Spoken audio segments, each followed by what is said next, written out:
And we're live. Welcome back to another episode of the Marketing Idiots YouTube series called Starting a Website from Scratch. Here with Nick today. How are you doing, Nick? Good, John. Good. Yeah, and today we're just going to be going over brand strategy. And we're going to first talk about why it's important and why you should care about planning out your website before jumping straight in. I think a lot of people rush to just take sign up for hosting and buy a domain, and they have a rough idea of what they want their website to be about or their brand to be about. But I think we take a little bit of a different approach, and that's what we're going to go over today is why we even plan out brand strategy and why should anyone care about starting with a solid foundation before actually doing anything with your website. Right. Yeah, no, definitely we try to be more intentional, I think, about what it is that we're doing. And it's kind of draw a parallel between kind of warfare is, a general would never just kind of, pull all his troops into battle without having a solid action plan first and a solid strategy of kind of outlining how they're going to win the battle and win the war. And I think that's what we're trying to do here with this Herbs at Home website is we're trying to win the we're trying to win the war of getting ranked on Google, of serving our customers and hopefully making some money in the process.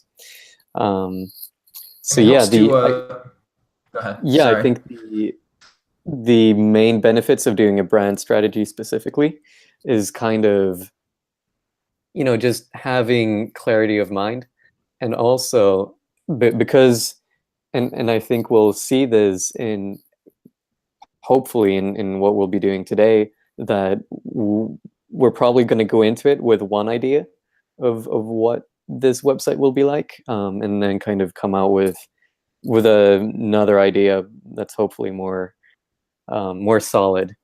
But also, since we'll be kind of working with paid writers and that sort of thing, it's really helpful to just have kind of a document where everything about our brand is made explicit, like who our customers are, what our brand voice is, how do we communicate with our customers, that sort of thing, just to keep us on track and keep everyone involved with this project on track. Right. Okay. Yeah, it makes it clear for yourself so you're not getting shiny object syndrome. And maybe one day your website starts out and, for this, it might be a little bit simpler, but you can imagine for someone who's coming up with something, a much larger project or a bigger brand where they have multiple things that they want to talk about. How do you really narrow down what's the most important values and what's the most important attributes to them before you move forward? So one week it doesn't start out as one website, and then 2 weeks later if you're working with clients or working with yourself, you don't change your mind 2 weeks later and think, oh, I'm going to go do something else, and then you're Yeah. all over the place. It keeps things efficient. Mm-hmm. And with that being said, you mentioned shiny object syndrome. Let's try to avoid this in these strategy sessions that we'll be doing in the next few weeks by kind of just defining what we're looking to get out of the brand strategy. What are you looking to get out of it? Yeah. So for me, I really want to go into this and communicate quality content and have informative content and bring that to readers. Mm-hmm. So you want to know how to deliver quality and valuable content to our readers, basically. That makes sense. For me, I think my goal is to kind of know what to build in terms of the website, and as well as the kind of look and feel of it to deliver a solid and consistent brand experience. When you come to our website, it looks and feels the same way as the content kind of speaks, and the website has overall a good user experience, so that you're not having to look around for stuff, or it's not doing what it should do, basically. All right. Well, so really brand strategy consists of quite a few things. In this video, we'll just be covering brand attributes and kind of figuring out what our brand culture is, brand voice, kind of get into a little bit who our customers are, but really just so that we have kind of a holistic view of what we're trying to do here, and then we'll get more specific with our customers in a later video. Yeah, so we know what we're all about, and I mean it specifically, or I should say, especially when you're working with a partner or a client, it really helps so that you two are on the same page as well, right? Yeah, exactly. Whenever you're doing something collaborative, it is so important to be aligned with each other, because otherwise it's just you're setting yourself up for failure. Anyway, with that being said, we'll try to keep this short and sweet and to the point. So let's kind of do a dry run first first maybe I should explain what we're doing with the brand attributes. So basically we'll be brainstorming keywords that will hopefully describe the things that we're trying to figure out: brand culture, brand voice, etc. And then we'll try to narrow those keywords down to one.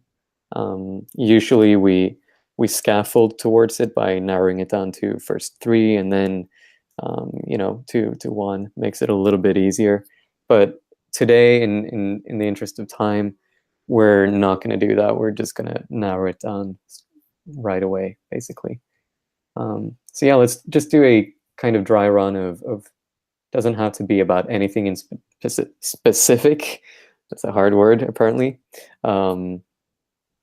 Just kind of general about our brand and our website. Yeah, so coming into this, I've always thought of words that come to my mind are things like clean, Interesting. educational, It's not a straight line. Educational, personable, Yep. great. I like that. Authentic, Uh-huh. transparent,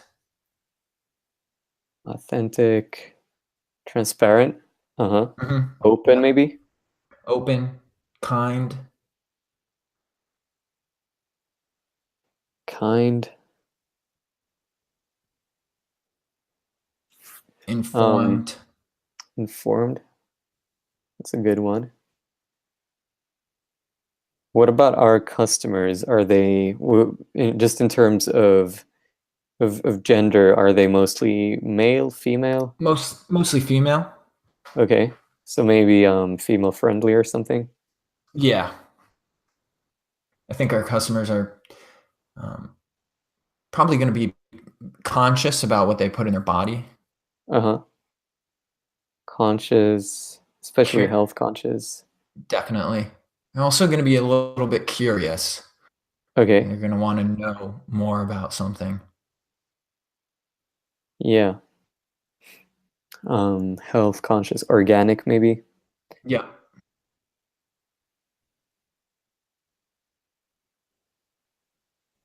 Okay. Well, I think we've kind of gained some steam now, so let's jump straight into culture. So one way to think about culture is, what does our community, or how would your community describe you?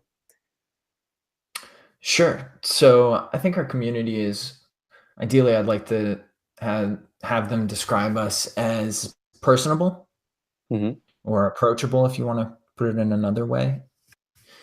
Informed. Okay. They would describe us as authentic as well. And yeah, I think that's a good mix. Yeah, absolutely. Yeah, well, And you obviously, know, we could go on and on for yeah, yeah. a longer session. I A think in lot the of the interest of time when time, we don't want to yeah, drag this out. when I work with clients on this kind of thing, this will go on for much longer, oftentimes, especially if they already have kind of an established business. It's very easy to come up with stuff once you get the ball rolling. Anyway, what about our customers? How would you describe your customers? Our customers are going to probably be curious. Curious? Yeah, Yeah, they're going to be health conscious. They yeah. like to make things from scratch. Okay, that's a good one. They they Make um from scratch. mhm. They like cooking. Cooking. We said they were female. Yeah, Cooking. Health conscious. We want them to be informed. correct.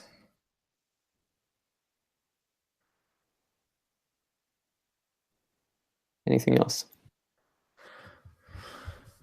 No, I think that's a Cool. Um, probably have a little bit of affluence, but I don't want to. right. Yeah. Middle Or class. I We don't know how to. Yeah, middle class. I think is a good way to describe it. can put that in there. Right. So what about our brand voice? Basically, how do we sound to others? Informative. Okay. Maybe informed rather. Well, we have that. I mean, there is some Sure. crossover between culture and voice, obviously. They Right. both inform each other. Yeah. Informed. Equal. We We're, want to be talking to people on an equal playing mm, field, right? You don't want to, that's a at good least one. for this, we don't want to be Relatable. talking down to anyone. Yeah. Yeah, Relatable. exactly. Unpretentious.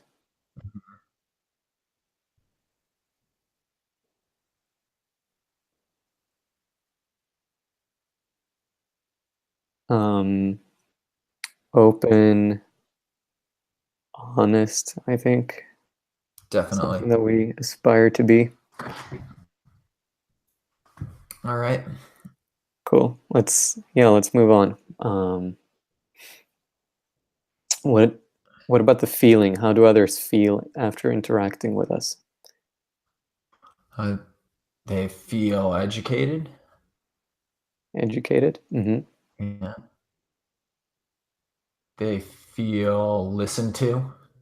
Listen to? That's a good one. We care. Yeah. Um, we can put that Feel like here. Caring. they feel like they can make a better buying decision. Uh-huh. Maybe they Um, feel like empowered to go do something. They Empowered. maybe feel more relieved about a problem. Maybe they went into it thinking they had a problem and they got that resolved. So hmm definitely want them to walk away feeling relieved of an issue. Yeah. Any others come to your mind, John? Um, Man, I always struggle with feeling. It's a hard, Yeah, difficult to have that amount of self-awareness, I think. Um,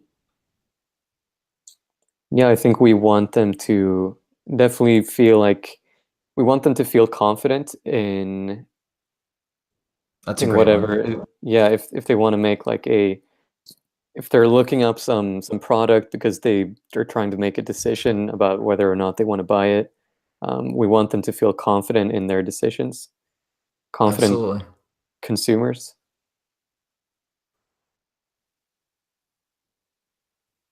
Great.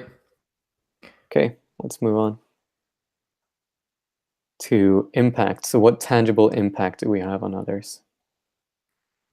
Right. So they're going to be what are they actually gaining from this? Is that Yeah, exactly. So okay? if we were a marketing agency, it would be, our impact would be, more top of the funnel awareness, or it would be, more revenue or something like that.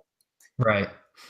So they're going to be healthier. Hmm. That's probably the most meta level one that you could put out there, but we'll still put Right. it in there. Yeah. They're going to be better at working with ingredients from scratch, maybe, or better producers. I think might be a better way to, because Better if they're ultimately producers. growing herbs, yeah, we want them to be better producers. Their food will Uh, be better. exactly. Yeah, Their ingredients will be better. correct. Yeah, better food and ingredients.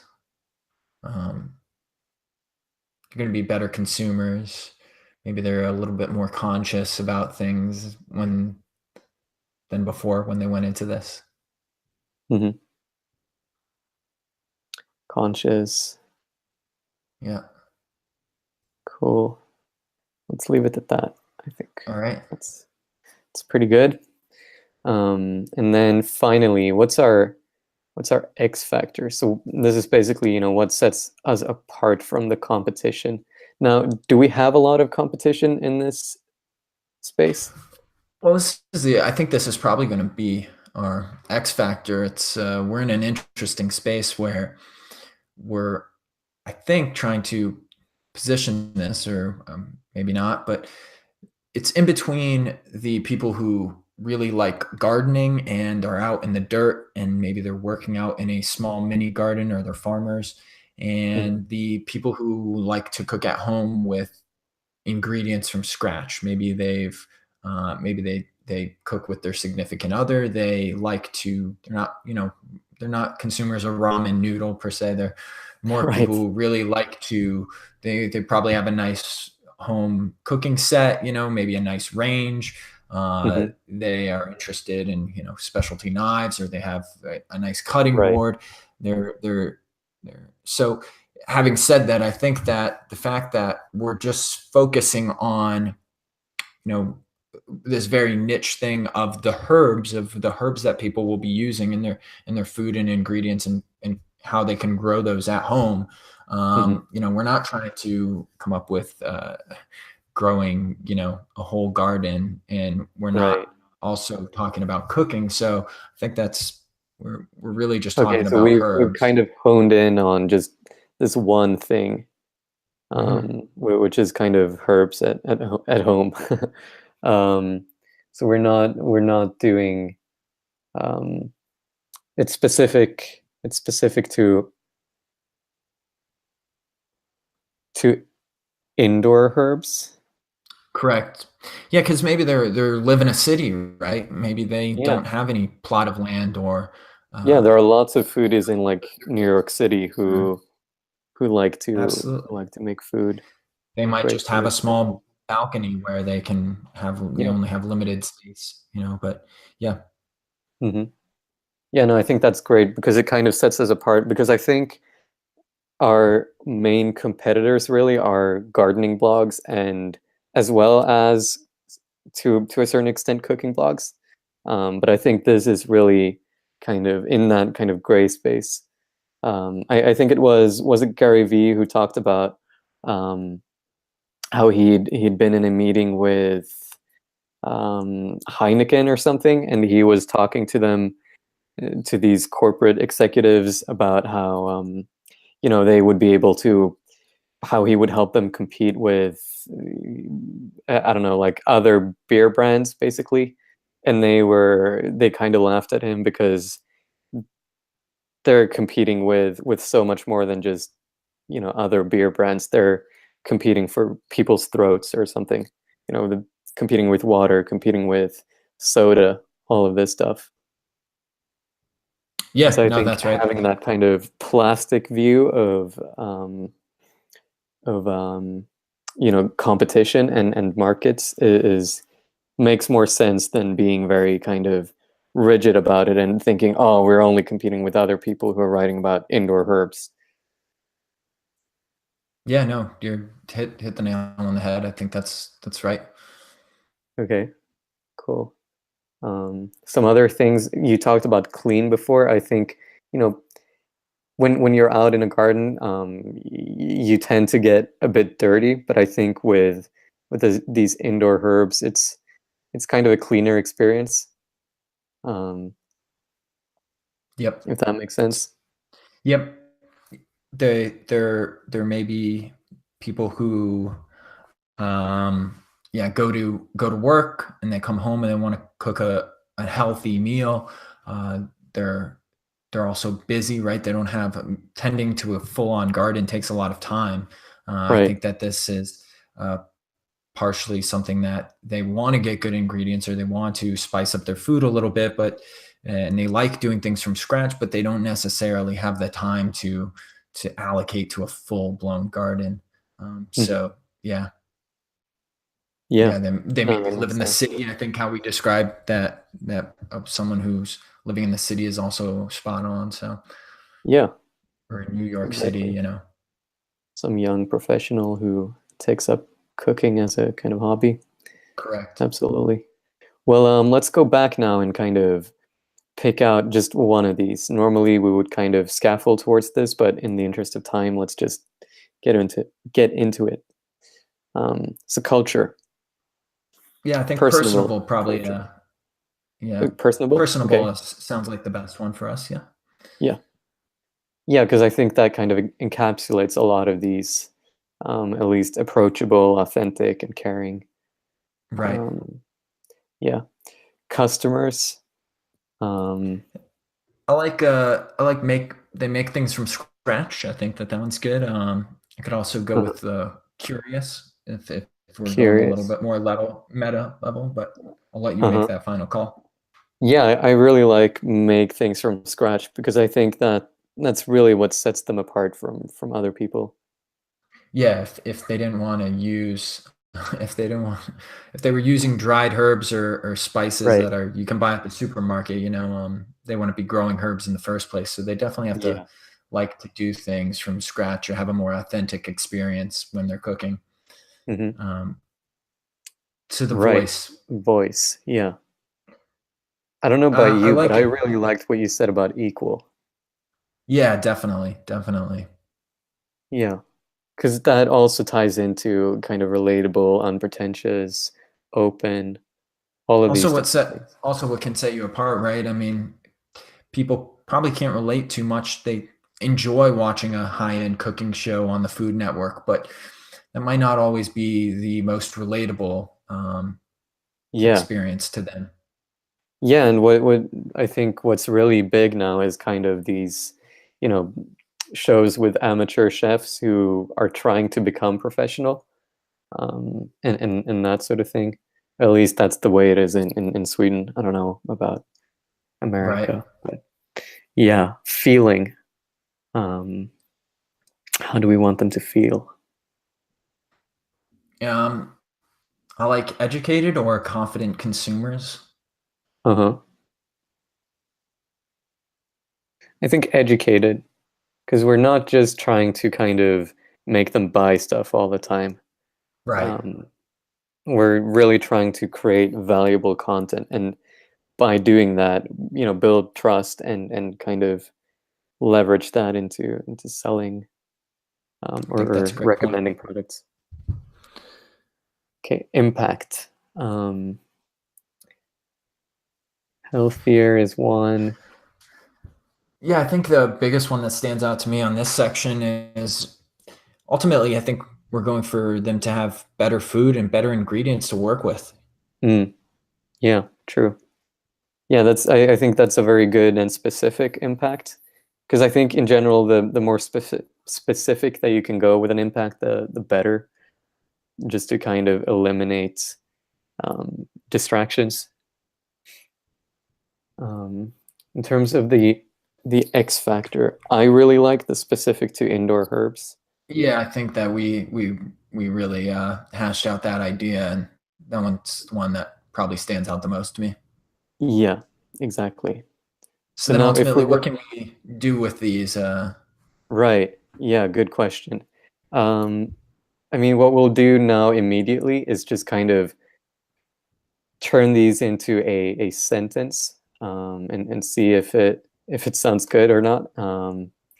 So it would be something like Herbs at Home provides,